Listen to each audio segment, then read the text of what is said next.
All right, next equation here, we see that we're solving for x, and we've got ourselves the absolute value of 4 plus x equals 14. So to take care of business here, one of the main facts that we have to work off of is knowing that absolute value, whatever's inside of it, it'll make it positive. Again, that's the main fact. So whatever 4 plus x could possibly be, the absolute value is going to turn it positive. So here's what this means in truth. What this means is if 4 plus x was positive 14, or if 4 plus x ended up becoming negative 14, it wouldn't matter, because at the end of the day, the absolute value would make either positive or negative 14 still 14. So these are the two cases that we're dealing with, where 4 plus x is positive 14 or negative 14, because the absolute value takes care of the rest. So here we go. Case 1, we have 4 plus x being equal to positive 14, and then the other case where 4 plus x is equal to negative 14. So here we are, let's get to work. So to get rid of the 4 here, I know this looks a little awkward because you don't really see the operation that's happening with the 4 at the moment, but just remember everybody, 4 plus x is the same as x plus 4. So if you need to see it this way, totally fine. And then we can subtract the 4 from both sides, and we are good. So that'll give us x equals 10.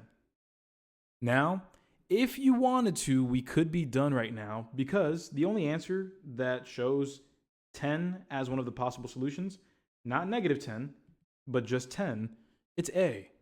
But to prove that negative 18 is also one of the answers, we'll go ahead and continue right here. Same style. We can just rotate that out just to make it look easier. Subtract the 4 on both sides. And if we're already at negative 14, and then we go back another 4, that's going to be negative 18. And so there we are. That's how we get the second answer as well. And there we go. The correct answer here is answer choice A. All right, let's handle this next one. As always, everybody, first things first, we read that question. Question sentence says, how many crates fit on the shelf? Sounds good. So everybody, so we don't get burned twice in the same session. When we read that question, when we're saying, hey, how many of these things fit on this other thing? Can you tell me what operation might be lingering in your head, everybody? What might be lingering in your head when you're saying, hey, how many of these things fit onto this other thing? Again, the primary key word here being the word fit. Yeah, that's going to be division. That's going to be division. Because remember, let's go ahead and say I have, let's say I have $20. Again, that's as high as my bank account has been all week long. And let's say we're trying to see how many times you can fit $5 into $20. That's division. 20 divided by 5 is 4. So you can fit $5 4 times into 20. Again, division. Fitting one value into another value, figuring out how many times it can fit is division. So knowing that, what are we dividing? We're going to be dividing, well, whatever value represents the area of the shelf, we're going to divide that by the area of the crate. Because if we divide the space that the shelf takes up by the space that each crate takes up, we will find out how many crates will fit onto the shelf. So we have to be consistent there, but let's go ahead and see what values we have. The shelf, what is that going to be? It's rectangular. It's a rectangular storage shelf, and its surface is 12 feet by 8 feet. So if I wanted the area of the shelf, my party people, if I wanted the area of the shelf, that's going to be 12 feet times 8 feet, because that is going to be the area of a rectangle, and that'll be 96 square feet. So we have that going on as 96 square feet. And everybody help me out. What was the area given to us for the area of each crate.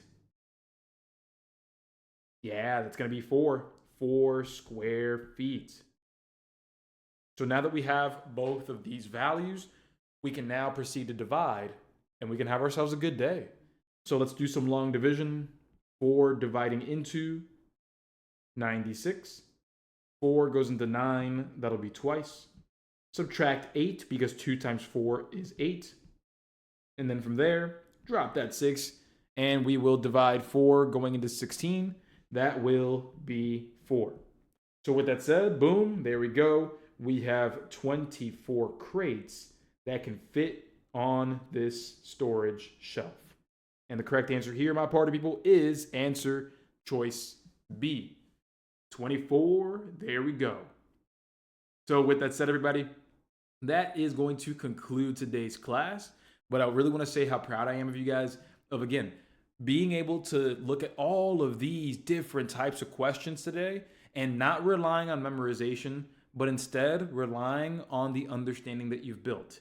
Continue doing that as you continue practicing, whether it's with more videos, whether it's with practice that's timed or untimed, or practice tests. It doesn't matter.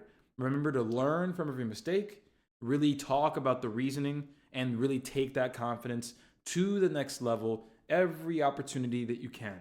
Thank you guys so much. You guys have been amazing. And let's tackle this question here. So to begin any word problem, the first thing we want to do is not freak out and not read it from beginning to end. Again, we don't want to do that. The first thing we want to do is understand what we're supposed to do.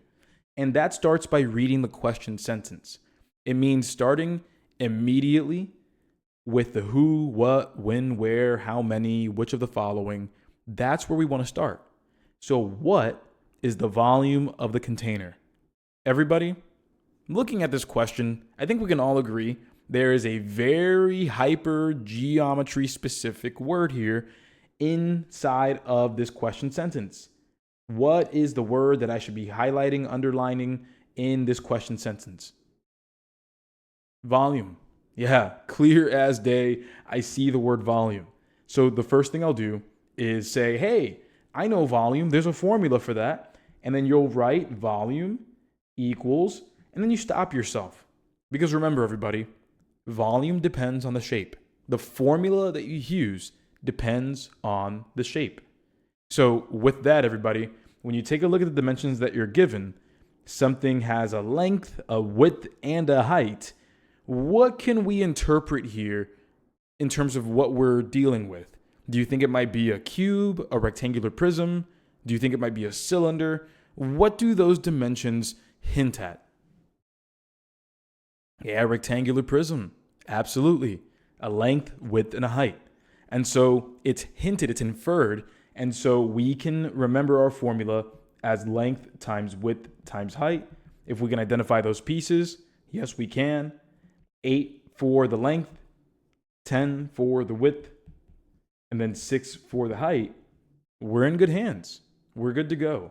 And so with that, we have 8 times 10, which is 80. 80 times 6 is 480.